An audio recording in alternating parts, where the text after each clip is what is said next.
Freedom ട്രാവലേഴ്സിന്റെ പുതിയൊരു വീഡിയോയിലേക്ക് എല്ലാവർക്കും സ്വാഗതം. ഇന്ന് വീണ്ടും ഡ്രൈവിങ്ങിന്റെ ഒരു ടിപ്സുമായിട്ടാണ് ഞാൻ വന്നിരിക്കുന്നത്.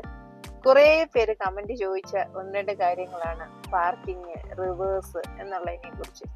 അപ്പം റിവേഴ്സ് നമുക്ക് പിന്നെ ഒരു ദിവസം പറയാം. ഇന്ന് ഞാൻ ഉദ്ദേശിക്കുന്നത് പ്രധാനമായിട്ടും പാർക്കിങ്ങിനെ കുറിച്ചിട്ടാണ്. പാർക്കിംഗ് എങ്ങനെ ചെയ്താൽ നിങ്ങൾക്കറിയാം, 2-3 രീതിയിൽ, കുറേ രീതികൾ നമുക്ക് പാർക്ക് ചെയ്യാം. നമുക്ക് പിന്നെ മറ്റേ പാരലായിട്ട് ചെയ്യുന്ന രീതിയിലുണ്ട്, അല്ലെങ്കിൽ 2 വണ്ടികളുടെ ഇടയ്ക്ക് എങ്ങനെ പാർക്ക് ചെയ്യാന്നുള്ള രീതിയുണ്ട്. പല നമ്മളെ സാഹചര്യത്തിനനുസരിച്ചാണ് നമുക്ക് പാർക്കിംഗ് ആണ്. നമ്മളൊരു 3-4 എണ്ണം ഏകദേശം ഒന്ന് പഠിച്ചു വെച്ചാൽ നമുക്ക് ഒരുവിധം എല്ലായിടും ചെയ്യാൻ പറ്റും. ഇപ്പൊ ഇന്ന് ഞാനിപ്പോ ഒരു മാളിൽ വന്നാണ്. ഈ മാളില് എന്റെ റൈറ്റ് സൈഡില് 2 വണ്ടികൾ കിടപ്പുണ്ട്. അതില് 3 വണ്ടിക്ക് ഇടാനുള്ള സ്പേസ് ആണ് ഇവിടെ ഉള്ളത്. അതിൽ 2 എണ്ണം ഓൾറെഡി പാർക്കിംഗ് ആണ്. അതിന്റെ അപ്പുറത്തായിട്ട് ഒരു വണ്ടിയുടെ സ്പേസ് ഉണ്ട്. അതിന്റെ അപ്പുറത്ത് ഒരു തൂണുമാണ്. ഇതിന്റെ ഇടയ്ക്കായിട്ട് എങ്ങനെ നമ്മൾ പാർക്ക് ചെയ്യാം എന്നതിനെ കുറിച്ചാണ് ഇന്നത്തെ എന്റെ വീഡിയോ. അപ്പൊ നിങ്ങൾ ശ്രദ്ധിച്ചോണം. ഞാൻ എങ്ങനെയാണ് ചെയ്യുന്നത് എന്നുള്ളതാണ് ഈ വീഡിയോ. അപ്പൊ ഞാൻ വണ്ടി സ്ട്രെയിറ്റ് ആയിട്ട് നേരെ എടുത്തു. ഇതെന്ന് പറഞ്ഞാല് ഏകദേശം ആ 2ാമത്തെ വണ്ടിയുടെ എൻഡ് ഭാഗവും നമ്മുടെ വണ്ടിയുടെ എൻഡ് ഭാഗവും തമ്മിൽ ഏകദേശം ഒരേ ലൈൻ ആയിരിക്കും. ഞാൻ വെളിയിൽ ഇറങ്ങി വന്നിട്ട് നിങ്ങൾക്ക് കാണിച്ചു തരാം എങ്ങനെയായിരിക്കും. അതുപോലെ തന്നെ ആ കിടക്കുന്ന കാറുകളും അല്ലെങ്കിൽ അതിന്റെ ലൈനുകളും നമ്മുടെ വണ്ടിയും തമ്മിലുള്ള ഡിസ്റ്റൻസ് ഏകദേശം 1 മീറ്റർ ദൂരമാണ്. അത് നിങ്ങൾ ശ്രദ്ധിക്കണം. നമുക്ക് ഈ അളന്നൊന്നും എടുക്കാനൊന്നും പറ്റിയൊന്നുമില്ല. ഇപ്പൊ നമ്മുടെ ഒരു അസംഷൻ ആണ് ഏകദേശം 1 മീറ്റർ ദൂരം എന്നുള്ള രീതിയിൽ. അപ്പൊ 1 മീറ്റർ ദൂരത്തിൽ ഇങ്ങനെ വണ്ടി കിടക്കുകയാണ്. അതിൽ നിന്നും നമുക്ക് എവിടാണോ പാർക്ക് ചെയ്യേണ്ടത് അതിൽ നിന്നും വീണ്ടും അതിന്റെ ഇപ്പുറത്ത് കിടക്കുന്ന കാറിന്റെ എൻഡ് വശം, ഈ സൈഡിലെ എൻഡ് വശം നമ്മുടെ കാറിന്റെ ബാക്ക് സൈഡും ഏകദേശം ഒരേ രീതിയിലായിരിക്കും. അപ്പൊ നിങ്ങളൊന്ന് വെളിയിറങ്ങി ശ്രദ്ധിക്കാം. നമുക്ക് നോക്കാം. നിങ്ങൾക്കിപ്പോ കാണാം ആ റെഡ് കാറിന്റെ എൻഡ് ഭാഗവും നമ്മുടെ വണ്ടിയുടെ എൻഡ് ഭാഗവും ഏകദേശം ഒരേ ലെവലിലാണ്. അത് തമ്മിലുള്ള ഡിസ്റ്റൻസ് എന്ന് പറയുന്നത് ഏകദേശം 1 മീറ്റർ ഡിഫറൻസിലുമാണ് കിടക്കുന്നത്. ഇപ്പൊ വണ്ടി നിങ്ങൾ നോക്കണം, സ്ട്രെയിറ്റ് രീതിയിലാണ് ഇങ്ങനെ കിടക്കുന്നത്.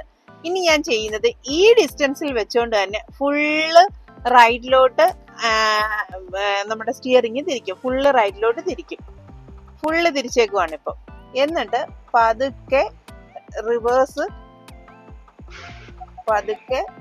റിവേഴ്സ് ഞാൻ മൂവ് ചെയ്യിക്കും വണ്ടി. ശ്രദ്ധിച്ചോണേ, നോക്കിക്കണം. 2 സൈഡിലും ഗ്ലാസ് നിങ്ങൾ ശ്രദ്ധിച്ചോണം. എന്നിട്ട് പതുക്കെ ഞാൻ മൂവ് ചെയ്യിക്കാണ്.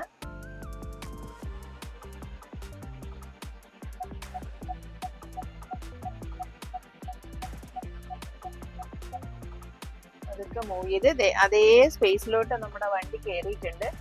കയറി കുറച്ചായി എന്ന് കാണുമ്പോൾ നമ്മൾ സ്റ്റിയറിങ് നേരെയാക്കണം. സ്റ്റിയറിങ് നേരെയാക്കി എടുത്തു. ഇപ്പൊ വന്നു. ഇപ്പൊ ചെറിയൊരു അങ്ങോട്ടും ഇങ്ങോട്ടും ഡിഫറൻസ് ആണ്. അപ്പൊ എന്താണെന്ന് വെച്ചാൽ ഇനി നമുക്ക് ഫ്രണ്ടിലോട്ടോ ബാക്കിലോട്ടോ എങ്ങനെ വേണേലും എടുക്കാം. ഡ്രൈവ് മോഡ് എടുത്ത് നമ്മൾ വീണ്ടും ഫ്രണ്ടിലോട്ട് കുറച്ച് കയറി അതൊരു സ്ട്രെയിറ്റ് ലൈനിലോട്ട് നീക്കിയിട്ട് അതേപോലെ തന്നെ റിവേഴ്സ് കയറി വരും.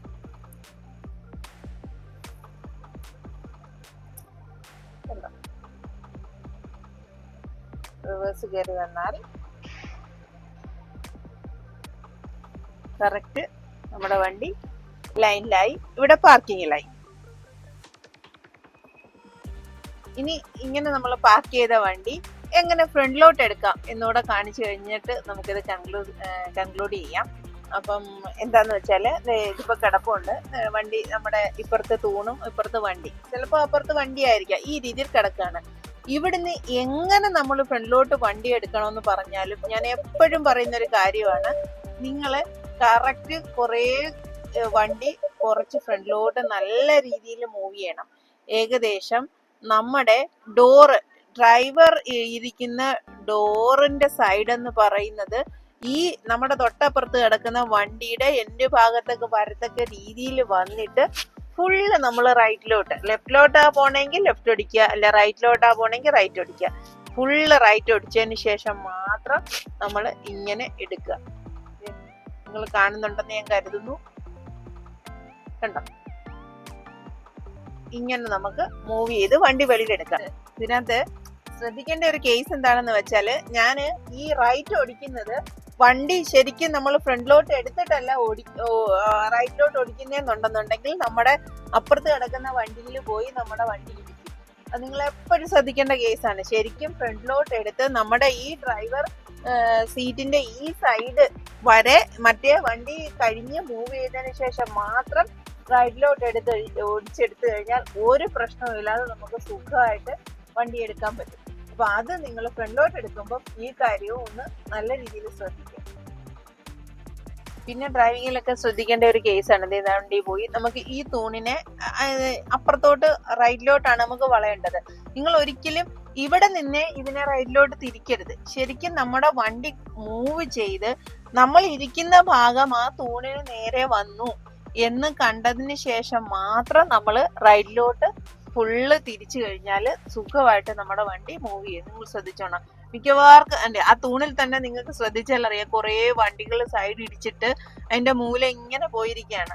അപ്പൊ ഇതെല്ലാം സംഭവിക്കുന്നത് അതുകൊണ്ടാണ്. ഇത് അവിടുന്ന് തിരിച്ചു വരുന്നത് കൊണ്ടാണ് ഈ മൂല വന്നിങ്ങനെ ഇടിക്കുന്നത്. അപ്പൊ നിങ്ങളിപ്പോ ഞാൻ ഇന്നൊക്കെ പൊസിഷൻ മനസ്സിലായി കാണുന്നിരിക്കുന്നു. ഞാന് ഇരിക്കുന്ന ഭാഗം ആ തൂണ് എവിടാണെന്നുള്ളത് അത് തമ്മിലുള്ള ഡിസ്റ്റൻസ്, എന്നിട്ട് മാത്രം നമ്മൾ ഫുള്ള് തിരിച്ച് എടുത്തു കഴിഞ്ഞാലുണ്ടല്ലോ ഒരു വിഷയവും ഇല്ലാതെ നമുക്ക് ആ വണ്ടി എങ്ങും അടിക്കാതെ നമുക്ക് റൈറ്റ് തിരിച്ചെടുക്കാൻ പറ്റും. അപ്പം നിങ്ങൾ അത് മനസ്സിലായി കാണുമെന്ന് ഞാൻ വിചാരിക്കുന്നു. പിന്നെ നമ്മൾ അതുപോലെ തന്നെ നിങ്ങൾക്ക് എപ്പോഴും തോന്നി നമ്മൾ ഇതുപോലെ തന്നെ ട്രാഫിക്കിലൊക്കെ നിൽക്കുമ്പോൾ സേഫ് ഡിസ്റ്റൻസ് എങ്ങനെ പാലിക്കും എന്നുള്ളത് അത് നിങ്ങൾക്ക് എല്ലാവർക്കും അറിയാവുന്നേ. അപ്പൊ ഞാൻ അതിന് കണ്ടുപിടിച്ചൊരു കാര്യമാണ് കേട്ടോ, ഇവിടെ കൊണ്ടുവന്ന് നിർത്തും. എന്താണെന്നറിയോ, എനിക്ക് എവിടെ ഇരുന്നാല് ആ വണ്ടിയുടെ നമ്പർ പ്ലേറ്റ് കാണാൻ പറ്റില്ല. അതേസമയം ഞാൻ ഇപ്പൊ നിങ്ങൾക്ക് കുറച്ച് റിവേഴ്സ് എടുത്ത് കാണിച്ചു തരാം. ഞാൻ കുറച്ച് റിവേഴ്സ് എടുത്താല് എനിക്ക് ഇതേ ആ വണ്ടിയുടെ നമ്പർ പ്ലേറ്റ് കാണാം. അത് നല്ല ഡിസ്റ്റൻസിലാണ്. എനിക്ക് അത്രയും ഡിസ്റ്റൻസ് വേണ്ട. നമ്മൾ പാർക്കിങ്ങിൽ അല്ലെ ട്രാഫിക്കിൽ വരുമ്പോ അടുത്താണ് കിടക്കുന്നത്. അപ്പൊ എന്ത് ചെയ്യണം, ഇത്ര കുറച്ച് ഡിസ്റ്റൻസിലാണ് നമ്മൾ മൂവ് ചെയ്യുന്നത്. വേണ്ട, ഇപ്പൊ എനിക്ക് ആ വണ്ടിയുടെ നമ്പർ പ്ലേറ്റ് കാണാൻ പറ്റില്ല. ആ ഡിസ്റ്റൻസിൽ കൊണ്ടുവന്ന് ഞാൻ വണ്ടി നിർത്തും. അപ്പൊ നിങ്ങൾ എപ്പോഴും അങ്ങനെ ആ രീതിയിൽ നോക്കിക്കഴിഞ്ഞാൽ ചില വണ്ടിയുടെ ശ്രദ്ധിക്കണം കേട്ടോ, മുകളിലാണ് നമ്പർ പ്ലേറ്റ്, അങ്ങനെയുള്ളത് നോക്കിയാൽ ഇത് പറ്റില്ല. അല്ലാത്ത നോർമൽ വണ്ടികളെല്ലാം താഴെ ആയതുകൊണ്ട് നമുക്ക് ഇത് ശ്രദ്ധിക്കാൻ പറ്റും. നിങ്ങൾ അത് ശ്രദ്ധിക്കണം. പിന്നെ ഇനി ഇപ്പൊ തന്നെ ലോങ് ആയി കാണും. നല്ല കുറച്ച് ടിപ്സുമായിട്ട് നമുക്ക് പിന്നീട് വീണ്ടും കാണാം. ബൈ.